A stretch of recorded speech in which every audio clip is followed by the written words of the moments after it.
I really like Terence Crawford, right, because of his switch hitting style. Now, Terence Crawford is due a massive, he's due a massive performance, and I think Canelo's made for him. Canelo doesn't fight with any urgency anymore. I know his spirit. Yeah? Yeah, he got a killer in him. He a silent killer. I've been around niggas like that in the hood. Them niggas lay back until you bring it out, and then they just... Terence Crawford wrapped up his final day of training camp before the big fight with Canelo Alvarez. Turki Alalshik also joined him at the camp, showing strong support for Crawford. Terence expressed gratitude toward Turki for being there and helping him on this journey. Despite the tough preparations, he reminded everyone that the job is not finished yet and carried himself with confidence that he would come out victorious in the ring.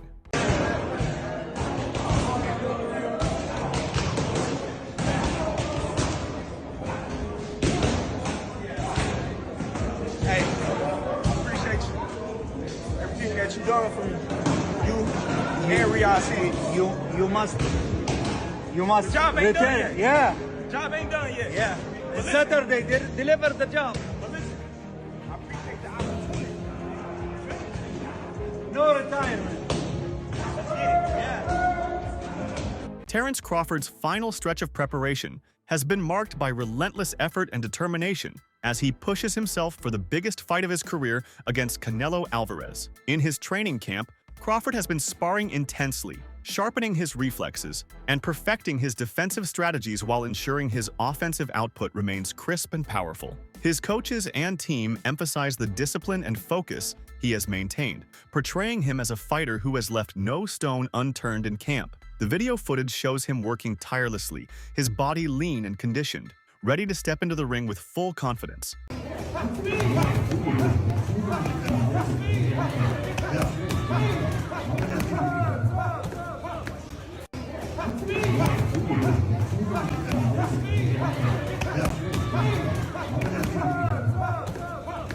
Crawford's determination shines through his words as he confidently declares that victory is within his grasp, even though the challenge will not be easy. His interviews and training footage reveal a man who thrives on pressure, understanding the magnitude of facing a champion like Canelo, but never doubting his own abilities. His statements reflect a fighter who not only trains for physical readiness, but also conditions his mind to remain unshaken. He assures fans that no matter how tough the fight becomes, his strategy, discipline, and self-belief will guide him to success. How do you see this fight with Canelo going? I'm definitely going to win the fight, for sure. But, I think it's going to be a tough fight. I think he's going to bring the best out of me. I'm going to bring the best out of him, and it's going to be an exciting fight. Unlike many fighters who sometimes overtrain in pursuit of perfection, Crawford has been wise in his approach. He openly shares that he doesn't want to push his body beyond its limits, preferring instead to give his best within structured training sessions. This shows his maturity as an athlete who understands the importance of recovery and balance. He emphasizes that his intense effort in camp is enough preparation,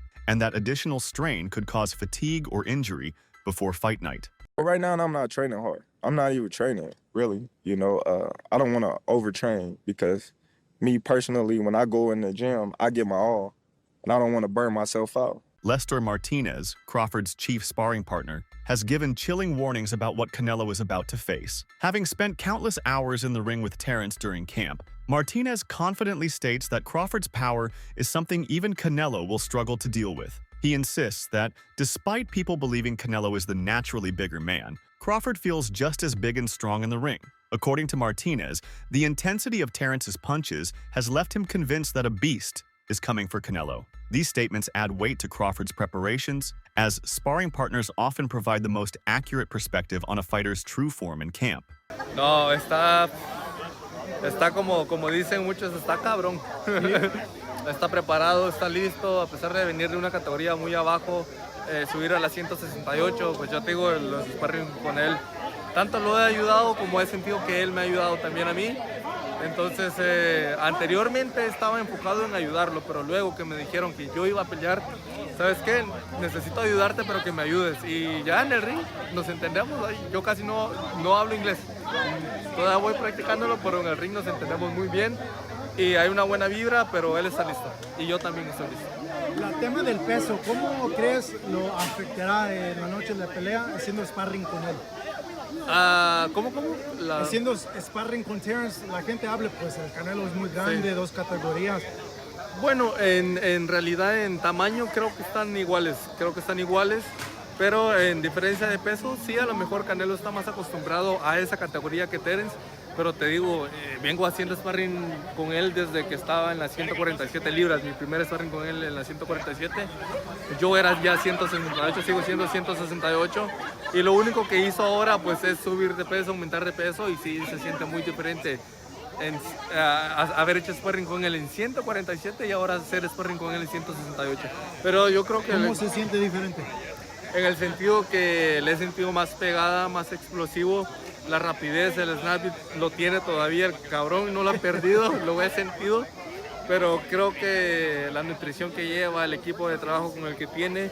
Former champion Duke McKenzie has boldly predicted that Crawford is tailor-made to dismantle Canelo Alvarez. In his analysis, McKenzie argues that many of the fighters Canelo faced in recent years were not truly elite, suggesting that Crawford presents a unique challenge unlike any before. His view is that Terence's versatility, ability to adapt mid-fight, and natural ring IQ make him perfectly suited to expose Canelo's flaws. McKenzie points out that while Canelo has been successful against a wide variety of opponents, he has not faced someone with Crawford's level of skill, timing, and precision. Over the years, when you look, since he's been off the mad cow meat, right? You look at his last 5 fights, he's boxed ordinary fighters. You know, they're not in the same league. They're really not in the same league. And I think to myself, his last 5 fights, even what's that kid's name? Hamza Shiraz, right? Mm-hmm. So he boxed in his last fight. He knocked out, what's the kid's name? Belanga. Right, he knocked out Belanga. Belanga took your man there. He took him the distance. Mm-hmm. Now, you only got to balance it up. If Belanga can take him the distance, you got to say to yourself, what is Terence Crawford going to do to Canelo, yeah. Canelo, sorry, to Canelo. I've got the names mixed up. Yeah, right. So what's he going to do to? You know what? I look at the fight and I think to myself, I really like Terence Crawford, right, because of his switch hitting style. Now Terence Crawford is due a massive. He's due a massive performance, and I think Canelo is made for him. Canelo doesn't fight with any urgency anymore. You don't get any head movement from him anymore. He doesn't show you a punch and hit you with another one anymore. There's no variety in his whole sort of makeup. And I look at him and I think to myself, Canelo's become, just in my opinion, I think he's become a little bit pedestrian in as much as goes in straight lines, comes out in straight lines. There's no urgency to his work. One of the biggest concerns leading into this fight has been the weight disparity, with critics arguing that Crawford moving up to face Canelo would leave him undersized. However, recent footage from training has silenced much of that skepticism. Crawford's figure appears larger, stronger, and more conditioned than ever before, leading many analysts to change their predictions in his favor. Observers note that the weight issue seems irrelevant now, as Crawford's ability to bulk up while retaining his speed and precision has stunned those who doubted him. This has even shifted some experts to predict not just a Crawford victory, but a possible knockout. The transformation in his physical presence has forced the boxing world to reconsider whether the supposed size advantage Canelo holds will even exist once they step into the ring. Don't win fights. And everybody, it seems like, that says muscles don't win fights usually have ridiculous muscle mass. Like Devin Haney was like, muscles don't win. And Devin's like way bigger than everybody else at 135 pounds and jacked to the gills. That's that snack shit. Okay, we're not doing that. But Terence Crawford also on that snack shit. Anyway, Bud Crawford did just drop a body transformation pic. Let's take a look at it. Boom! Son, I'm sorry, I have a flat tire. Does anyone have a jack to help me out? Oh, thank you, Bud Crawford. You're actually huge. The man has abs on his abs on his abs. I'm not trying to glaze, but that doesn't look like a 147 pounder. It doesn't look like a 154 pounder. That looks like a grown man. He's definitely put some weight on, coming to 168 pounds. And I can tell you that now. Take what I'm about to show you with a grain of salt because it is on weigh-in day, but look at what he was at 140 pounds.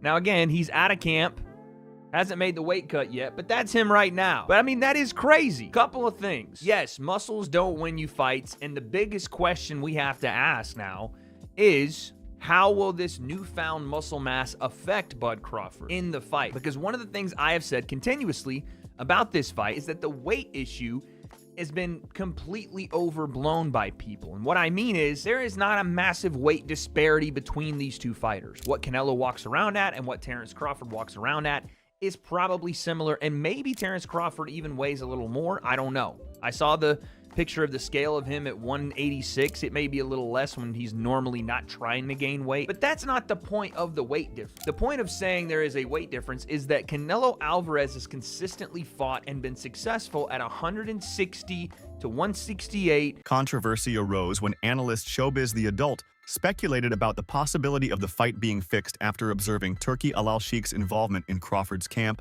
In footage, Turki is heard telling Terence not to retire after the Canelo bout, which Showbiz the Adult interprets as a potential code for returning the favor. The claim suggests that since Turki played a role in making the fight happen, he might expect something in return from Crawford. While this theory is largely speculative, it has sparked debate among fans and analysts alike, questioning whether outside influences could affect the integrity of such a high-profile matchup. On the first part, return the favor. But Turki, in a second thought, said, no, I'm going to deliver this message. He goes back to Bud, and he says, and don't retire after this. Don't retire. No retirement. Let's get it. Yeah. That's what Turki meant when he was trying to say, return the favor. God said, you must return it. Yeah. I did this for you. You got this big fight. Yeah, the job ain't done. Deliver the job. But don't retire. Return the favor. That is the most important part, and we're going to break that down. The deliver the job thing, that is more of a language difference, okay? Because Bud is saying, listen, the job ain't done. He said, oh yeah, deliver the job Saturday. Mostly meaning put on a good fight. Fight your heart out. If you win, cool. That'll be best if you win. But I'm just saying it's not about winning. Winning is about trying. Winning is about going for greatness. Marvelous Marvin Hagler wasn't undefeated. Sugar Ray Leonard, Duran, Muhammad Ali, Sam Langford, Jack Johnson, Jack Dempsey, some of these Gene Tunney, some of the greatest fighters of all time, Willie Pep, Sammy Sadler. These guys weren't undefeated, right? But that's what made them great, is that they were taking on all challenges. His Excellency Turki Al-Sheikh knows that the product isn't the fighter. The product is the sport. So he's trying to put on the best matches, which is why he's saying, don't retire, return the favor, because I got more ideas for you. Rapper Boozy added his voice to the discussion by describing Terence Crawford as a silent beater. He explained that Crawford's calm demeanor and quiet confidence make him more dangerous because he doesn't rely on trash talk or bravado. Instead, his actions in the ring do the speaking, backed by an unshakable determination. Boozy emphasized that Canelo should be extremely cautious, as Crawford's composure hides the explosive power and precision he unleashes during fights. By dubbing him a silent killer, Boozy captured the essence of Crawford's persona, a fighter who does not seek attention through words, but rather delivers statements with his fists. Yes. I know his spirit. Yeah? Yeah, he got a killer in him. He a silent killer. I've been around niggas like that in the hood. Them niggas lay back until you bring it out them, then they just, you know, I've been like that with them niggas. Like, I didn't watch Crawford. I didn't hung out with this nigga. This is my boy. Like, this nigga got a killer in him. You know, Canelo better be fucking ready. Like, this nigga got a killer in him, bro. Boxing expert Russ Amber highlighted just how unprecedented Crawford's move is, jumping multiple weight classes to face one of the sport's most dominant champions. He explained that very few fighters in history have dared to take such a leap, and even fewer have succeeded. This bold move demonstrates not only Crawford's ambition, but also his willingness to risk everything to cement his legacy. Amber praised Crawford's fearlessness, acknowledging that whether he wins or loses, this challenge sets him apart from most fighters. I can't think of anybody, especially someone who hasn't even competed in that division. So, yeah, I can't think of anybody. And to think that Crawford, you know, started out at 135. I mean, the last guy I can think of doing that would have been Duran, but I think Duran went up and won the title at middleweight, you know, and he didn't do it all in one fell swoop. It was one weight category after another. You know, Leonard at 35, Davey Moore at 54, then Iran Barkley at 60. I mean, it just kept moving up, but I don't know of anybody that's gone from 35 up to 168 and basically leapfrogged the division. So from champion at 147, one fight at 154, and then leapfrogs over an entire section of top 10 contenders at 168 pounds, never having fought at 168. Oh, leapfrogs 160, over into the contenders at 168, right into a title shot. I can't think of anybody that's done that. Am I wrong? No, I think you're right.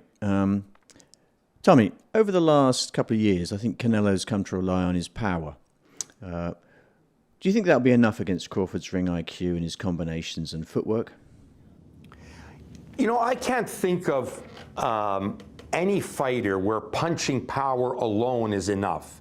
So, you know, Canelo has come around with two things, punching power and defense. He's still very, very difficult to hit, which allows him to load up on shots and get into the range that he wants to get into, where he can fire away with hard punching power, not setting them up as much as he used to in the past, not having that, you know, that same work rate that he used to have. But if he's just thinking of going out there looking for that one shot. Another narrative surrounding this matchup has been the size comparison between the two fighters. While Canelo has long been considered the naturally bigger man, footage of Crawford shows that he now matches or even surpasses Canelo in physical size. Observers recall how Crawford already looked big when he moved up for the Madrimah fight, appearing strong and well-adjusted on fight night. Now at 168, he seems to have filled out his frame even more impressively. The sight of a bulked-up yet sharp Crawford has surprised analysts who previously believed Canelo's physical presence would dominate. Instead, the comparison now suggests that Crawford has closed the gap, if not tilted the scale in his favor.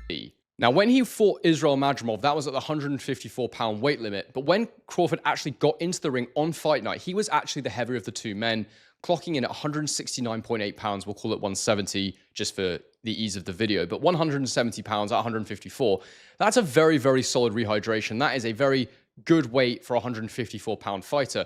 And our man Canelo Alvarez gives us evidence and testament to this. I've gone back through the years to have a look at what Canelo weighed in the ring when he fought 154 pounds to give us context as to the size difference. And don't get me wrong, Canelo will be bigger now than he was back then, but Crawford will be too. Crawford will also put that extra size on. And whilst he's not experienced fighting with the extra weight, it will give us some kind of understanding of how much of an issue it might be. We'll take everything into account, but just to begin with, you know, how big is the size difference? Well, going back and look at some of these fights, we'll start with the Floyd Mayweather fight. So that was at 152-pound catch weight. And I said in my tactical video that Canelo was dehydrated for that one, that he wasn't at his maximum capability. Now, I still stand by that assessment because he was so green in his career and because I feel his best performances have come at higher weight classes, and especially where he's not been having to cut lots of weight. But just for context in that one, he was 165 pounds in the ring versus Floyd that night. Meanwhile, Floyd Mayweather weighed 150.5 pounds, so there was actually a 14.5-pound weight difference that night.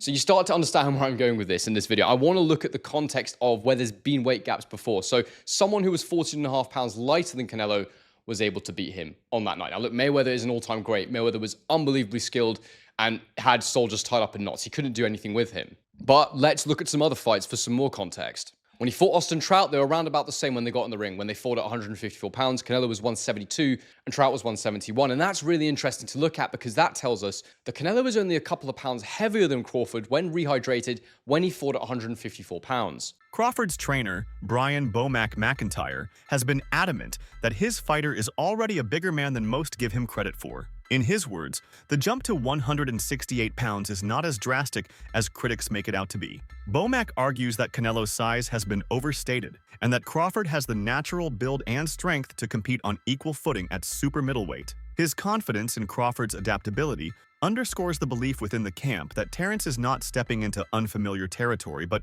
rather claiming a weight where he can thrive. Bomac also added that when Crawford said that he's gonna fight Canelo at 168, that he was completely fine with it because Crawford is already a natural big guy to begin with, and that once again, contrary to popular belief, Canelo is not the bigger guy. Basically, if anything, it's easier for Crawford because he's no longer gonna have to drain himself. That's it for today's video. Stay tuned until next time.